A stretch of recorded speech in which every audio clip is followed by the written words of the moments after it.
Hello. You clicked your little mouse on the thing that says course summary, so guess what? Here's the course summary. Maybe a rehash, maybe a reminder, call it what you like. We're not going to reteach anything, but we're going to remind you of quite a few things. The most important thing that I had to say in the introduction would be this. Please don't think of the information that I'm sharing with you as me being a nothing but karate nut. You remember I said in there, I always have carried a gun and I've always practiced karate. If you have a firearm in your hand and you're attacked by some raging lunatic in a parking lot, shoot him. Bingo. But don't be naive enough to think that you can get your firearm out of an ankle holster or even a regular belt holster, or certainly not some of the hidden contraptions or a purse, in time to stop an attack running at you. A person can cover 15 feet in the blink of an eye, and they'll be on you while you're fumbling, and you cannot afford to be hit trying to get to a weapon. It's just a whole lot better to hang him in on the end of one of these techniques. We also did a session on how to avoid having problems. I hope you found some of that interesting. Rewatch it a few times. To be quite honest, I go through and reread it a few times every year and think, well, okay, yeah, I need to add that to it. And we keep updating it when I think of things. And I'm sure every one of y'all out there, after having watched it, could think of other things. Well, gee, I need to do this too, and this too, and this too. And just remember, we only have a certain amount of time, so I tried to hit the high spots, okay? When we started in our basics, we started talking about a stance. We talked about the fact that a natural stance is just how we stand every day, except that hopefully when we're standing that way now, that we are becoming warriors. We will stand in a balanced position. We'll be centered over our feet. We're not going to be kinked off to either side. We don't find ourselves all crossed up and things of that sort. You got the drift there. We talked about the fighting stance. We talked about the width that it needed to be, roughly shoulder width apart, 4 to 6 inches between the toes and the heels, a little bit of angle on it. If the foot on the front's going to move, let it move towards the front, because we are going to be aggressive defenders. We're not going to play the game of tag. We're going to, as soon as this person has attacked us, we'll avoid being attacked, and then he is going to pay. That means we've got to be going that direction and having that foot drifting towards the front more than drifting towards the side is of the utmost importance. We started off talking about blocks. The first one I introduced you to was the inward block, as you recall, and all the reasons why. Good, strong surface to strike with, uses the chest muscles. It's also a good way to wake up in the morning, so to speak. When I first get up, before I get to the shower or anything else, I go through 8 inward blocks on each hand and a few others. I'd mentioned to you that we're only dealing with 2 blocks here because these are the 2 most practical blocks in our inventory. There's 10 or 12 out of the 20-some that are really good for arm range of motion exercises in the morning, and I go through them. So don't think of what we've learned here as just ways to harm someone else. These are movements that are beneficial to you, because remember, this is the science of self-defense. Not something that somebody just dreamed up of how to swat here and how to swat there. This is the way your body works naturally. It's the most efficient way to move things. Hence, it's the way we were built. Hence, if we keep loosened up, we get the synovial fluid moving in the joints in the morning. Everything goes better with a little bit of light exercise in the morning. The second block that we talked about, the other block, should I say, is the outward block. Remember, it's called an extended outward block in some schools. Some people think of it as an upward block that really didn't get high enough. But what I want you guys to remember, and ladies, is that it is a block that you use when your hand gets caught on the other side of your body. Remember, we were over here reaching for something, and the attack came, and as opposed to going, whoops, all the way out here, inward block, which takes a long time, we go bang, just like that. Whether or not you're an athlete that's ever played baseball or anything if you've never played a sport in your life, if I were standing in front of you right now and I took a tennis ball in my hand, something that you knew wouldn't hurt, okay, and I toss it towards you, one or the other of your hands is going to reflexively go towards it in a grabbing motion. That is why we don't have to obsess about whether our block is really high or here or middle or low. You're going to block, if you have used our visualization practices that we talked about, remember, this block is going to go towards the hand that's reaching for you in a grab or a punch, because that's what it knows it's supposed to do, because you have visualized it. Remember, using visualization to practice has the same effectiveness foundation as scary movies have. You know that it's a movie, but you can really get tensed up when somebody jumps out of a closet. It's just a movie, but you've seen it, your body reacts to it. You've seen it, your body will react to it. If your hand's out here, it reacts with an inward block. If your hand's over here, it reacts with an outward block. And it can go anywhere from way up here to way down here.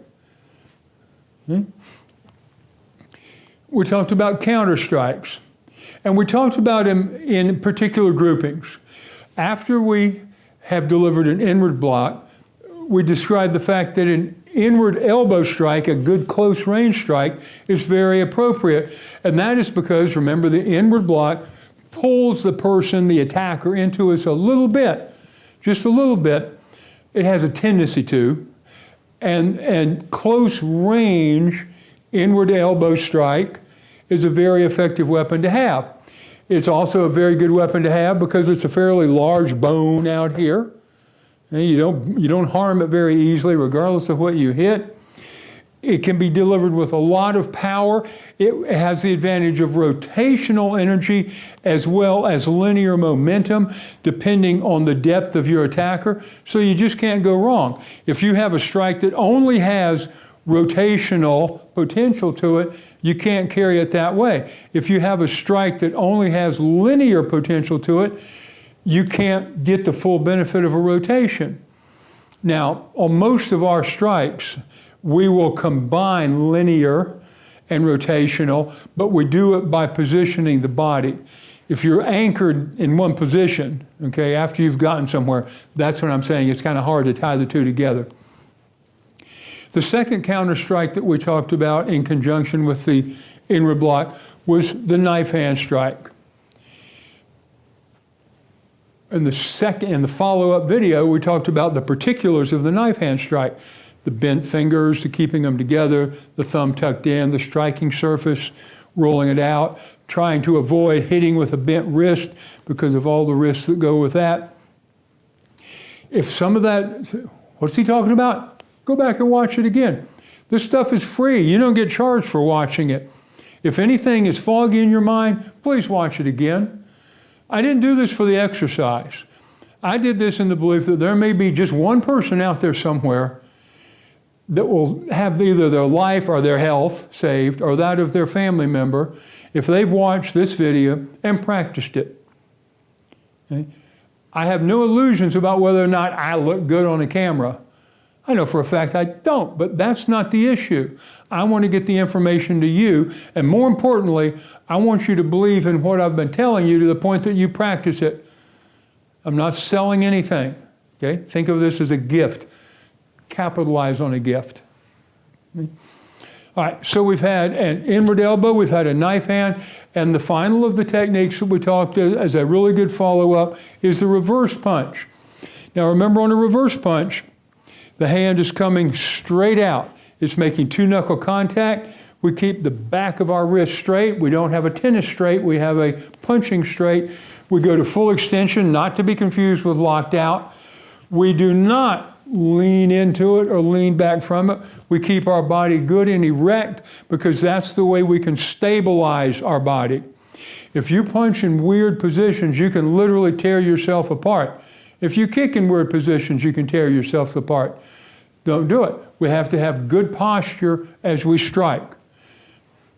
Some people say, that looks kind of militaristic. No, good posture is good posture. The military understands that. That doesn't make good posture a military deal. It makes military deals good posture. Okay, so don't shy away from it if you have some aversion to the military. Okay, so the reverse punch goes out. We seek to have full rotation of the hips and shoulders as we strike. We keep this front hand up, not because we are punching through a guard to avoid being hit, but because we're loaded up for the next strike that can come. Side benefit, it's in front of us. When we delivered the outward blocks, first thing we said, oh gee, well, that reverse punch works really well with an outward block too, doesn't it? If we're here, okay, and we step back, outward block, we can rotate in with a reverse punch.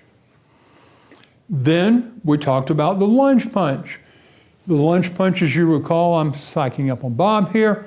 We block, and we're out of range for the lunge, for the reverse punch, but we can step through and execute, as far as the body's concerned, a squared up punch. It hits with the front hand.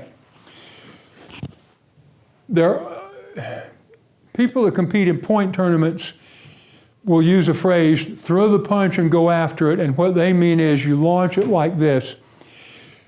And that will get the hand out to his chin pretty fast. But what it won't do is hit with much authority. Point tournaments, at one time, they were called point tournaments, but it sure didn't feel like it at the end of the day. By the time you went home, everybody was pretty sore. Now, with a lot more really young people being included in it, a lot of people practicing karate that can't afford to go to work with a broken finger the next day and things of that. It used to be something that it was soldiers, sailors, and police. Now we're all inclusive, so they've got rules that make it fun for everybody, and that's okay for that. But if we use it, it's because our life's on the line. Somebody just attacked us. It's not because we paid a $50 entry fee at a tournament in the hopes of winning a medal or a trophy. It's because we've been attacked, so we want it to be delivered with the utmost of impact on this joker's head or solar plexus, okay? And that means we're driving forward. Once again, good posture. Heard that before, right? Good posture, squared up and hit. Two knuckle contact, flat wrist. All the rules apply to this punch that apply to the reverse punch. The only difference being it's the front hand that's doing the hitting. And finally, we dealt with what we call the front snap kick, or some people call it a snapping front kick. At any rate, it goes to the front. You remember the knee is sort of our aiming device. It's the aiming device this way because the bottom of the leg doesn't have much sideways flexibility. And if I point my knee over there, that's where the kick's going. If I point it over there, it's going there. If I point it here, it's going here. The same thing was true of the height. Remember I said, if you're going to kick somebody in the shin, you aim down low for the shin. If you're going to kick to the groin, you aim higher to the groin. If you're going to kick to the chin, you aim higher to the chin. For now, remember, we're keeping our foot down and striking with the instep of the foot, which means for our purposes, for now, it's a groin kick. Sink in, sink in, sink in, sink in. Yes, there is the thrusting front kick. We alluded to it. Yes, it's a rib breaker, it's a knee breaker, it's a very powerful kick. Yes, it also involves a much more complex degree of timing and coordination between the joints and the muscle groups to accomplish a thrusting motion on what is naturally a swinging part of our body. The block and counter strikes, I believe, are the foundation and the most important part of the self-defense science. The inward block elbow, inward block, knife hand, inward block, reverse punch, outward block, reverse punch, outward block, lunge punch, outward block, snap kick. Those 6 combinations are the bread and butter of anybody that goes in harm's way for a living. Are there others? There's lots of others. And we'll be adding them on as you see fit to expand, if you want to. If you don't do anything except what we showed you here, you should consider yourself well armed for a self-defense situation on the street. Then we talked about things called break holds. If somebody grabs you like this, you do this to it. Now the 3 we showed you, technically it was 4 because one of them was for a front and a rear choke. Those are the ones that, from my experience, are the ones that are most likely to happen, that you're going to have to deal with. It's not all of them. There is at least 20 that are fairly distinct and individual break holds, counterattacks to when you've been grabbed, that are very important. And there's lots of other things we'll be adding to the web channel too. And you can read the topic name and you get a pretty good idea of what it is.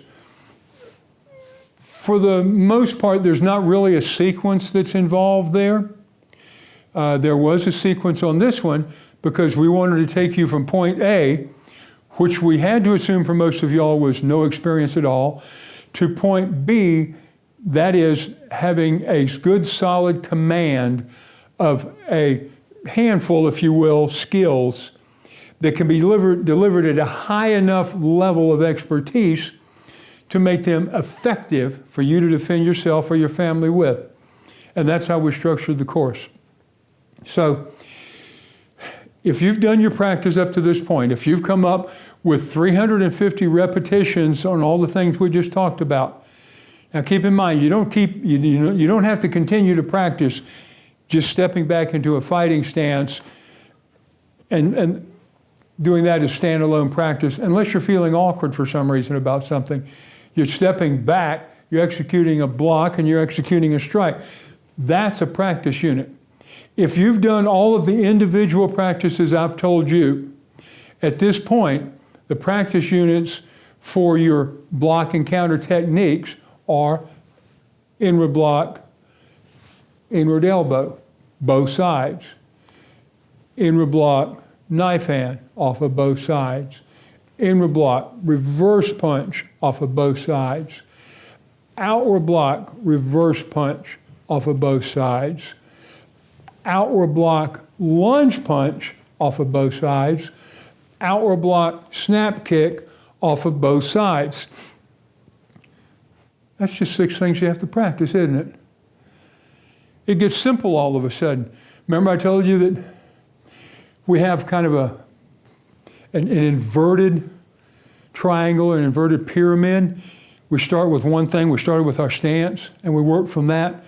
But the cool thing is, you get to a certain point, and it becomes a diamond because it starts to come back into the top as you realize that, well, and this is the best example, I don't need to practice an upward block. I don't need to practice an extended outward block. I don't need to practice a middle block. I don't need to practice a downward block. I don't need to practice a sweeping downward. I've got one move that does them all because God gave me a brain that's going to send this hand towards the attacking limb of that other person. And I don't have to have remembered 6 different terms and said, which one do I need to use on? You're done. If you're doing that, you're done. If a hand's coming towards you and you do that, he's done. Okay? There is a topic that's coming up that hopefully the name will be prod your curiosity. And it's something along the lines of, is a block a block? And I think you'll find that you've got a few weapons with you now you didn't know you had before. So I challenge you to look at that one. It's in production right now. It's not there yet. You'll be able to see on the web channel when it's there. The titles will be out there in advance, and they'll be activated in however all the technical guys activate it. I hope you found the course informative. I enjoyed sharing it with you. I only ask you to give me the benefit of the doubt that I did it for the right reasons. And I hope you practice. I hope you study. Tell other people about it. Just the good guys. Just the good guys. Don't share it with the bad guys, okay? They might figure out how to make it work. At any rate, thank you for being part of it, and God bless you.